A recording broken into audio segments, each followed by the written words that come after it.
प्रारंभ के सभी दर्शकों को मेरा नमस्कार। मेरा नाम है संदीप आर के सिंह और आज हमारे साथ श्री रंजय त्रिपाठी जी। रंजय जी एक एंटरप्रेन्योर हैं, टेक्निकल एंटरप्रेन्योर हैं। Lab instruments, instrumentation, pure science के बहुत सारे प्रोडक्ट के साथ डील करते हैं, जहां पर इंडस्ट्रीज को अपनी मैन्युफैक्चरिंग के लिए या इंस्टीट्यूट्स को अपने रिसर्च के लिए जिस प्रकार के टेक्निकल इक्विपमेंट्स की आवश्यकता होती है, रंजय जी का उसमें दक्षता है। पहली बात ये हो गई। दूसरी ये हो गई कि रंजय भाई जो है वो घाट घाट घूमे हैं। कौन सी ऐसी जगह है जो जहां नहीं गए हैं भारत की, ऊपर नीचे दाएं बाएं, वो भी उस समय में जब कोई उन इलाकों में नहीं जाते। नॉर्थ ईस्ट में आप 90s में जा रहे हैं, बंगाल में आप कम्युनिस्टों के इलाके में 90s में जा रहे हैं, केरल जा रहे हैं, तमिलनाडु जा रहे हैं, मध्य प्रदेश वगैरह वगैरह। तो एक बड़ा अथाह ज्ञान जो है इनके पास है। तीसरा परिचय ये है कि फेसबुक के शानदार लेखकों में से हैं, इनको फॉलो करना चाहिए। इनका फेसबुक का प्रोफाइल का हम आपको डिस्क्रिप्शन में लिंक दे देंगे। और इसके साथ बाकी वामपंथ पर, इतिहास पर गजब के लेख लिखते रहते हैं और ज्ञान से भरपूर। तो ये इतना परिचय क्यों दे रहा हूँ? क्योंकि जो विषय है उसमें इन तीनों की जरूरत है, तो इनसे बेहतर कोई है नहीं। विषय है इंडस वाटर ट्रीटी, जो भारत ने ठंडे बस्ते में डाल दिया है। मतलब पाकिस्तान को पानी देंगे या नहीं देंगे, कब देंगे, हमारी मर्जी, विल सी टू इट। तो इंडस वाटर ट्रीटी में एक नदी है सतलुज, और बात ये हो रही कि भाई सतलुज का पानी पंजाब की तरफ बहकर आए। हमारा जो ग्राउंड वाटर का बहुत मेजर सिचुएशन पंजाब में खराब कर दिया गया है जबरदस्ती, मन बढ़ई से। उसको ठीक करेगा थोड़ा बहुत वो सिचुएशन, फिर आगे पानी आगे और बढ़े, भारत फले फूले। लेकिन एक जबरदस्त जानकारी और मिली है रंजय जी। क्या मिला है सतलज के पानी में? जी, सतलुज का नदी का जो पानी है, जब नदी का पानी बह के आता है तो उसके साथ में उसके नीचे तलहटी में बहुत सारे गाद, मिट्टी और ये सब बह के आते हैं। तो उसके ऊपर में भी बहुत सारी रिसर्च होती है, उसमें क्या है, उसमें क्या क्या चीजें पाई जा सकती हैं।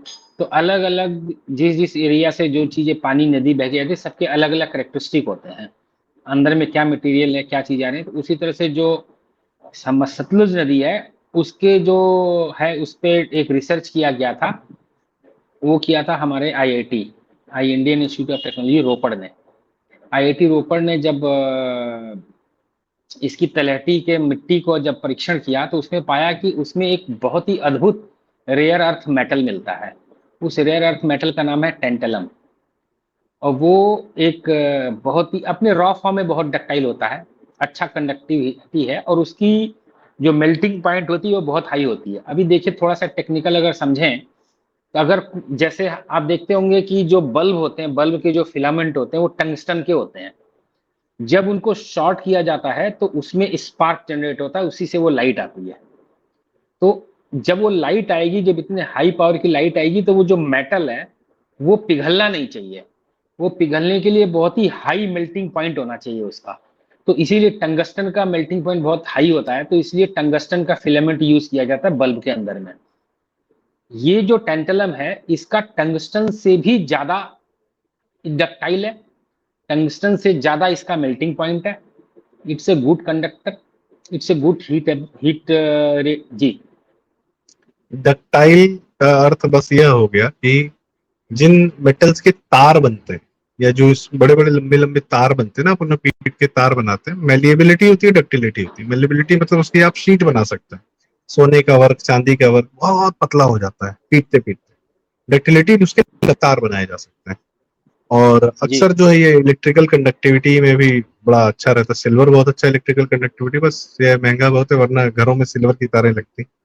तो इसका उपयोग कहाँ कहाँ है संजय भाई? जी सॉरी, मैंने आपको डिस्टर्ब जी किया इस बस। जी जी इसका उपयोग आप जहां जैसे देखिए, जो प्लेटिनम भी होता है ना, प्लेटिनम इज एक्सपेंसिव मेटल। तो प्लेटिनम की जगह पे इसको भी यूज किया जा सकता है। इसको सेमीकंडक्टर इंडस्ट्री में आपको बहुत सारी चीजें बनाने के लिए काम आ सकता है, कॉन्टेक्ट्स बनाने के लिए, और हाई मेल्टिंग पॉइंट पे के लिए जो भी चीज उसमें आती है। मतलब सेमीकंडक्टर इंडस्ट्री में there is lot of application for tantalum. और दूसरी चीज एक ये होती है कि जब ये इसके अंदर में जो जो जो रस्टिंग का जो प्रोसेस है, वो ये है कि ये जब इसको रॉ में रख दिया जाता है तो ये इसका एक ऑक्साइड बनता है, टेंटलम ऑक्साइड, ये एक लेयर बना देता है अपने ऊपर। उस लेयर के बाद अंदर में इसकी खराबी नहीं हो सकती। ऊपर का लेयर बन गया, अब अंदर वो खराबी नहीं जा सकती। सो इसको स्टोरेज भी लॉन्ग टर्म तक बड़े अच्छे तरीके से किया जा सकता है। सो इसकी बहुत सारी हमारी सेमीकंडक्टर इंडस्ट्री, इलेक्ट्रिकल इंडस्ट्रीज और या ऑफ कोर्स सेमीकंडक्टर इंडस्ट्री में इसकी बहुत सारे एप्लीकेशंस हैं। रेयर अर्थ है, बहुत कम मिलता है, इसको रेयर अर्थ मेटल की कैटेगरी में रखा गया, मतलब कि मिले तो मिले, ना मिले तो मतलब अर्थ में इसका प्रेजेंस बहुत कम है। तो सतलुज एक बहुत बड़ा सोर्स हमारे लिए है जिसमें टेंटलम मिला, और उस टेंटलम को हम लोग एक्सट्रैक्ट कर सकते हैं।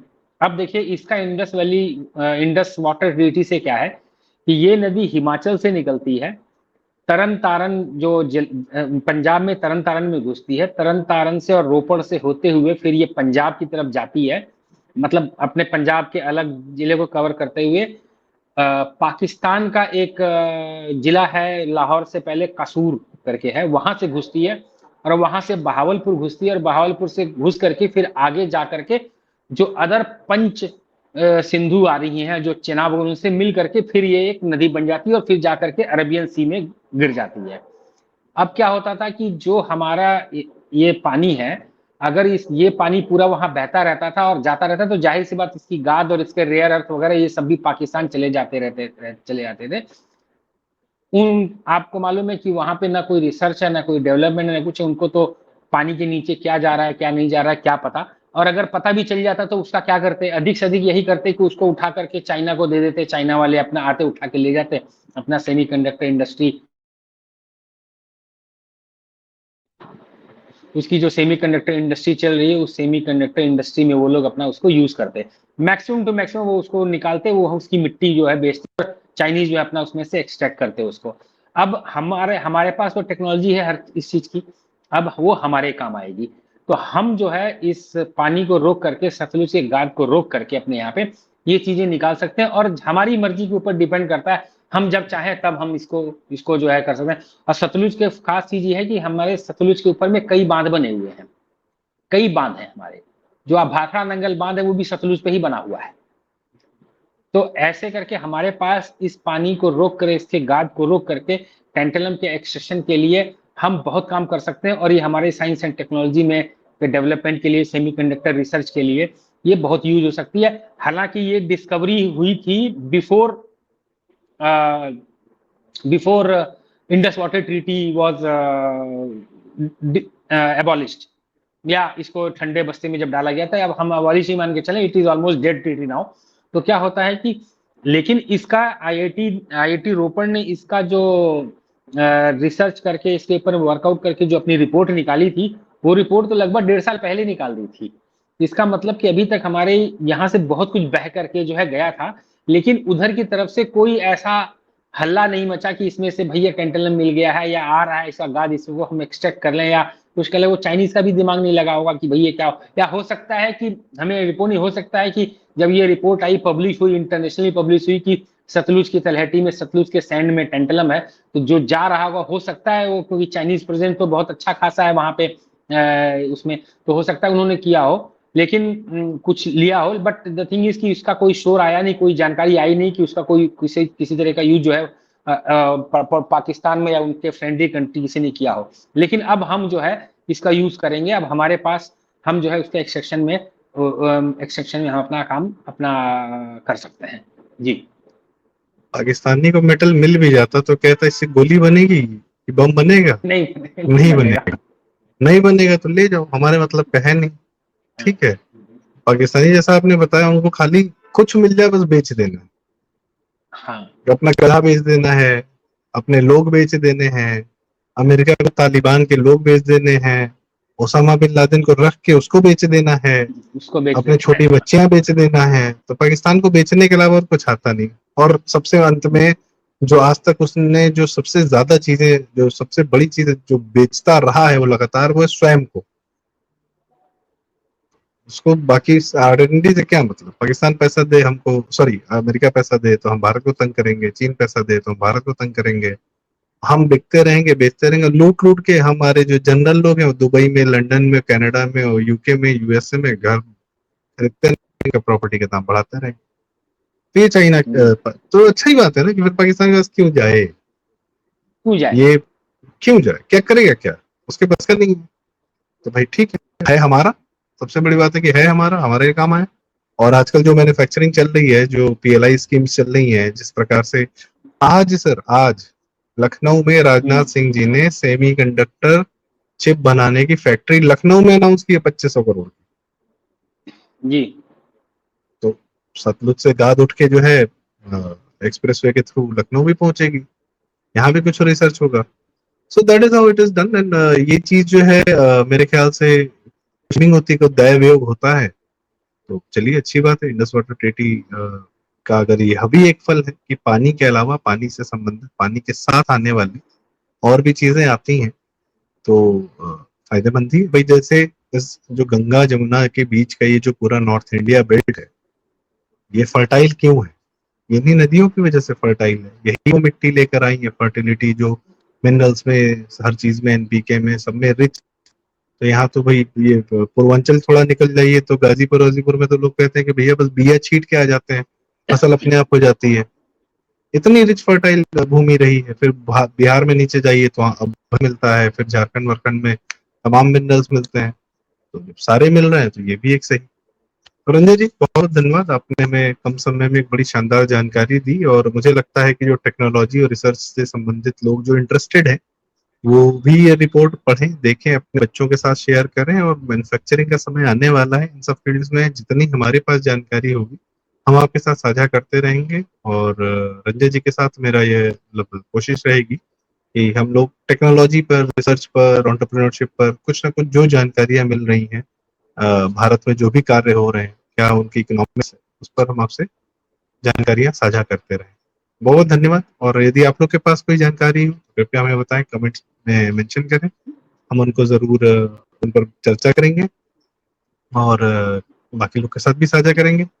तो चैनल जरूर सब्सक्राइब करें। प्रारंभ रंजय जी का फेसबुक प्रोफाइल में लिंक में डाल दूंगा, उसको फॉलो कर सकते हैं, काफी कुछ पढ़ने को मिलेगा। और कोई बात यदि आप कहना चाहें रंजय भाई, कंक्लूडिंग जी, रिमार्क्स।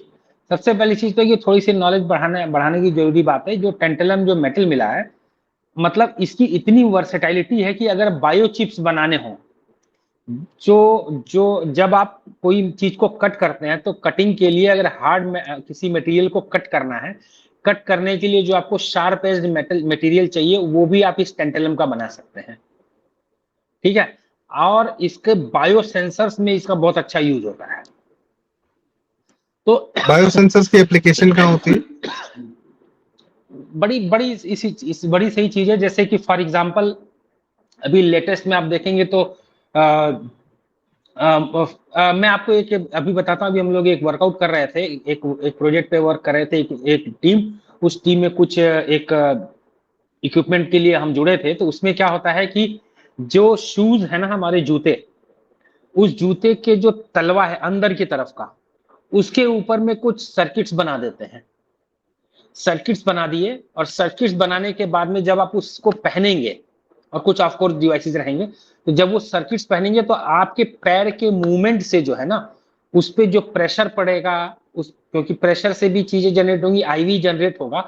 जब वो जनरेट होगा तो उसके ऊपर में अलग अलग तरह के पैर जो हैं, उनको चलने में क्या तकलीफ होती है, उनको कुछ पैर में डिफॉर्मेशन आ जाए उसमें क्या तकलीफ होती है, तो वो जो सेंस करेगा, that is all bio sensor, कि आपको क्या सेंस करना है। बहुत स्मार्ट सारी चीजें वॉचेस हैं। में भी फिर मेरे ख्याल से ऐसा ही आता होगा, कुछ सेंसर्स लगते होंगे।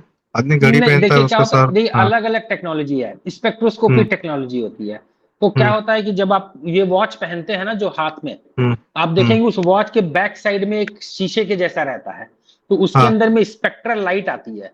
वो हम्म। लाइट आपके स्किन को भेदती है, और जब वो हम्म। स्किन को भेदती है तो वो लाइट जो है ना, आपके आपके ब्लड से, आपके मूवमेंट से और अंदर की चीजों को लेकर के स्पेक्ट्रम जनरेट करती है। उस हम्म। स्पेक्ट्रम से फिर चीजों को एनालाइज करके, और उसको जो है आर्टिफिशियल इंटेलिजेंस से जो है वो आपको वो प्रोग्राम किया जाता है कि हाँ ये। तो there are many ways, spectroscopy हो गया, ये आपका टच हो गया, नॉन टच हो गया, बहुत सारी चीजें होती है टेक्नोलॉजीज। तो ये सारी चीजें डेवलप की जा सकती हैं। आप इसमें सही। जैसे है कि आप इसका एक मैं अभी पढ़ रहा था कि आप अगर इसका एक कार्बाइड में आप रूप, टाइटेनियम, ये टेंटेलम का कार्बाइड रूप दे दें, तो ये high speed cutting machine tool के रूप में भी काम करेगा। हाई मेल्टिंग पॉइंट होने की वजह से it is a very good alternate to expensive platinum and very good replacement to आपका टंगस्टन फिलामेंट आल्सो। तो इतने ज्यादा इसके रोल हैं इस मटेरियल के, और रेयर अर्थ है। तो अगर रेयर अर्थ माने रेयर चीज को बहुत रेयरली यूज जगह पे यूज किया जाता है, जहां बहुत ज्यादा प्रिसाइज आप उसको रखो, इट्स लाइक यू नो कि सजा के रखो, इतना मिला है इसको सजा के रखो, जहां पे मुझे रेयर ऑफ द रेयरेस्ट चीज की जरूरत पड़ेगी वहां पे इसको प्रयोग करेंगे। तो ये एक बहुत अच्छी एक हमारे जैसे पास कई लोग और हमारे पास इन सारे मटेरियल साइंस की जो R&D है, it is very huge. Material science की R&D, we are one of the best in the world. चाहे मटेरियल साइंस में आप पॉलीमरिक मटेरियल हो, चाहे आप सोलर सेल बनाने के लिए मटेरियल हो, चाहे आपका पेरोस्काइट सोलर सेल्स हो, चाहे कुछ भी हो, मेटल्स हो, नॉन मेटल से मेटलर्जी में तो हमारे पास जगह जगह इतने टॉप क्लास के इंस्टीट्यूट्स हैं। हमारे पास IIT धनबाद में मेटलर्जिकल, IIT BHU में मेटलर्जी, आपका IIT खड़गपुर में मेटलर्जी, आपका 10 NITs में टॉप क्लास के मेटलर्जी एंड मटेरियल साइंस के जो क्लासेस हैं और रिसर्च सेंटर्स चलते हैं। तो ये सारी चीजें जब हमारे यहाँ पे जाएंगी तो हमारे पास तो रिसर्च एंड डेवलपमेंट है, हम उसका कुछ ना कुछ रिसर्च करके चीजें बनाते रहेंगे, प्रयोग में लाते रहेंगे। ये हमारे लिए बहुत अच्छी चीज है जी। तो बहुत बहुत धन्यवाद रंजय भाई, आपने हमें बताया इसका स्पेस में भी यूज हो सकता है। जैसे कई लोग जानते हैं शायद कि डायमंड्स का स्पेस में यूज होता है, जो वहाँ के सोलर पैनल्स होते हैं या उसकी लाइट को रिफ्लेक्ट करने के लिए। तो डायमंड्स का सिर्फ यहाँ पे हीरा पहनने में नहीं होता है, साइंटिफिक इम्प्लीकेशंस भी हैं उसके। तो वैसे ही रेयर है, तो आप देखिए कहाँ कहाँ इस्तेमाल होता है, उसकी क्या प्रॉपर्टीज निकल के आती हैं, रिसर्च होगा तो और प्रॉपर्टीज निकलेंगी। तो बहुत बहुत धन्यवाद रंजन भाई, आपने काफी अच्छे से हमें समझाया कि क्या क्या एप्लीकेशन हैं इसके, इस मेटल के, और हमारे लिए कैसे फायदेमंद है। और मटेरियल साइंस के भी बारे में आपने बताया कि उसकी रिसर्च भी हमारे यहाँ अच्छी होती है। तो कुछ लोगों को अगर उस फील्ड में भी इंटरेस्ट हो तो प्लीज आगे बढ़ें, जाएं। और यदि कोई क्वेश्चन हो, क्वेरी हो, तो हमारे मेल पर भी आप पूछ लें। मेल का भी हम लिंक आपको इसी डिस्क्रिप्शन में दे देंगे। तो चैनल जरूर सब्सक्राइब करें प्रारूप। बहुत बहुत धन्यवाद रंजय भाई, और हम लोग कुछ ना कुछ नई धन्यवाद, जानकारी नमस्कार। लाते रहेंगे। बहुत बहुत धन्यवाद, नमस्कार। वीडियो लाइक करें, शेयर करें।